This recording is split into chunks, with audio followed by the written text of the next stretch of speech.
Hello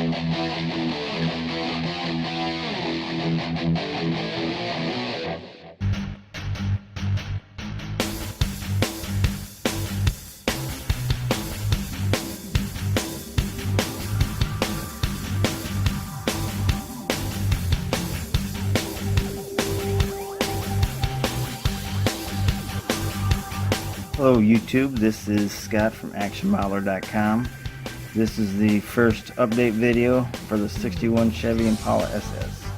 Okay, so right now the body is in a white, to me a primer. I think I've got it ready for some color. So I wanted to give you guys an update on what I've did to the body so far. Yeah, I've cleaned up the body lines. There was more than just what was on the top of the quarter panel. I mean, they were good at where they hit them, but the back one had an arching one. Couple of the fender had them in there. I mean, they were hidden, but when you go to paint on that, your paint's not going to stick to the sharp edge like that, so you're going to end up burning through at some point. So you want to take care of them.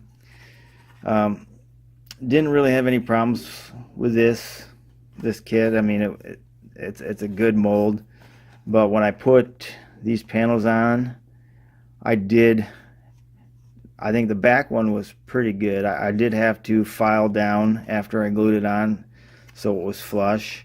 The front was pretty bad. That was terrible.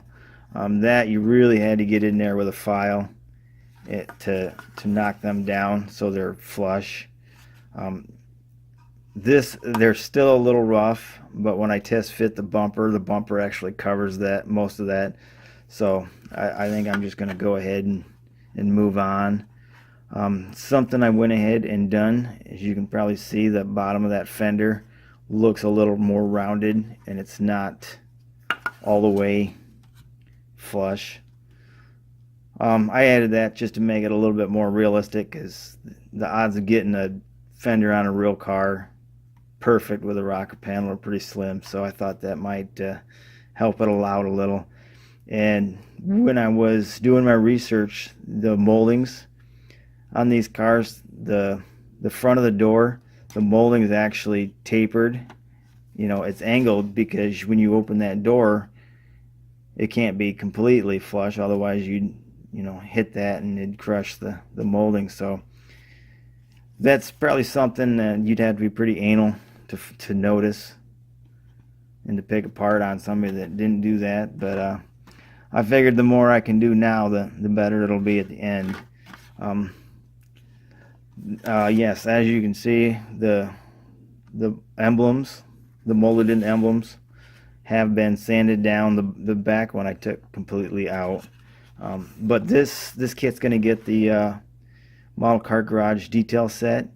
So I went ahead and sanded out the lines before I primed it. The ones on the side, you can still see them. They're not completely gone. I wanted to have something as a reference for when I go ahead and put the photo etch one on, to know where it's supposed to go. I've got the door locks already on.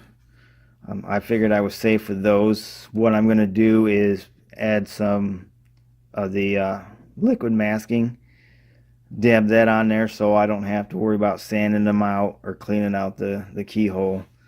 But I wanted to make sure the paint builds up around these. I don't expect it to get flush. I shouldn't have that much, base coat on there.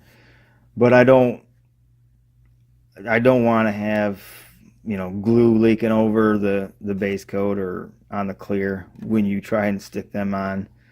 I am using a super glue. I don't, what little experience I've had with the Future, what they usually recommend for that, it's like, oh, no way. It's just a big sticky mess. So I went ahead and I'm using glue, but I want to make sure there's paint going over any of the glue residue that I get. So I just wanted to show you where I'm at, because I got my paint in for the body. So I think I'm going to start spraying at least get a couple coats on there to sand out, see what it looks like with some paint, because I painted white on white, which probably couldn't see as much of what's on there for scratches where I went out of the lines. But the paint I got from scalefinishes.com, and it's a factory paint from that era. I'm getting into the point where I like it to look like a factory looking car. Some of these paints, they look crazy, unrealistic on cars, and hopefully with this one I won't have a problem where the metallics that they're using in these other paints, they're way out of scale for the car, for a scale model. So I think these guys make sure they use a small or fine metallic. So I've used their paint already, and I think I'm going to be sticking with these guys. But there's the blue for the body, and then I don't know, I wasn't going to invest in blue for the white for the inset of the side molding, so I just got a basic flat white. That might be like an off-white or an ivory that's supposed to go in that, but whatever. And then I found some interior paint that I think I'm gonna at least use as a base. The blue, I like the blue. The turquoise, I think turquoise is its own different color for like a green car or something. The research that I looked up, it's a light blue and a dark blue that they use with this body color. So in turquoise, I think it's like a green or something. So what I think I'm going to try and do is I'm going to try and take some of this blue and mix it with the turquoise to help blue it up a little bit. And then I'll do two-tone interior. I think they even use 3 different colors on the interior. The seats are 2 different colors, and then the dash panels an even darker blue. So I might darken that up, add a little metallic to that. I think that is like a metallic dark blue on the picture references that I've seen. So that's all set, and the only thing I've really been working on is the chassis. This is supposed to be a stepped up box stock build, so we're not supposed to get too crazy with it. The basic chassis is just paint work. I struggled with trying to find a red oxide primer. The primer that I was using was actual red oxide primer, and that was filling up, and it wasn't drying and gooing up. And I tried this twice or 3 times that it didn't work, and then I had to use the brake fluid to strip it off. So I finally said screw it, and I went and I bought expensive Duplicolor black paint. That's it's SEM. Even more expensive, but it's the Landau black. It seems to be a popular color in auto body. But I said screw it, and I went and got some good stuff, that Walmart paint and automotive paint. I've been struggling with that stuff. So I got the good paint. I laid down the black as a base coat, but I still seen the red oxide on the full scale cars, and I'd like something a little bit more interesting than solid black chassis. So I still wanted it, but I didn't want the thick primer. So I went and I bought I think it's a leather, like a brown leather paint, and then some red, and I mixed my own red oxide and sprayed that through an airbrush, and that just turned out awesome. I loved that color. Then to even add a little bit more spice to it, I used chalk to I just took the sandpaper and ran over the whole thing with chalk, sanding it, or sanding over top of it, and I got chalk over the whole thing. I went crazy. And then I just wiped it off like, oh crap, I, screwed up. So you wipe it off, blow it off, and then there's enough remnants in there to give it, the not so new look. I mean, it's nothing too crazy, but and then thought I'd push it a little bit further, and I taped off my wheel wells, and I painted those a black flat back to imitate the undercoating or sound deadening liner they might spray in the full scale cars. The fuel tank, that I used metallizer, and it wasn't going on there quite as solid.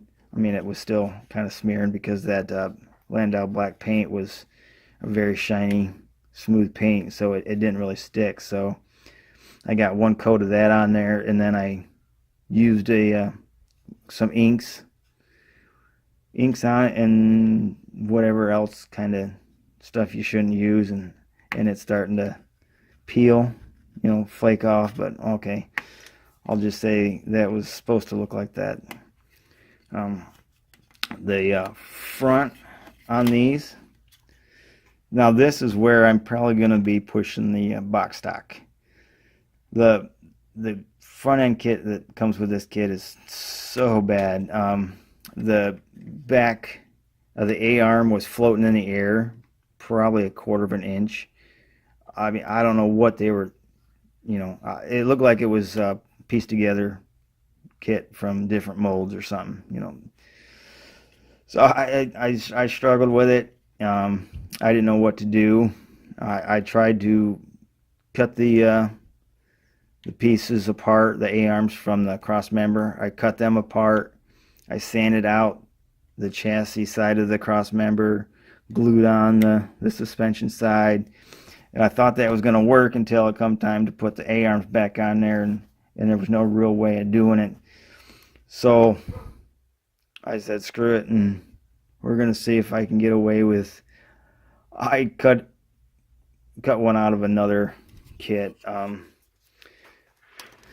I've got the front end cut from the Revell, I think it's the 60 Impala. It's one of them. I think they actually got quite a few Impalas now, but it looks like this is from the 60 Impala. I just cut out the cross member and the whole chassis piece and just dropped it in, and it actually fit pretty decent. Nothing too major. I didn't do anything with the tops. I left the molded in ones from this kit. That way I can claim a little bit of box stock in it. The rear axle, it is pretty cheesy. I guess what I'm probably going to try and do is use the axle setup from the kit that this belongs with. That way I can use the same wheel backs. The contest I'm building this for, it's, he said, you don't want to get too crazy and do a lot of cutting up. So hopefully this falls under we're allowed to modify the wheels for different size wheels and stuff. Hopefully this counts as part of that. That looks like that's about it for what I have done. The motor that I'm going to use for the engine, it is going to be a different one from this kit. The kit, the engine from this kit isn't that bad, but as you can see with the front suspension, there is better parts out there. And since he said we can use resin engines, I should be alright with making my own parts, casting my own resin engine. That's one way of doing it, I guess. So I'm going to go ahead and end this video and get started painting and see what it looks like. Thank you.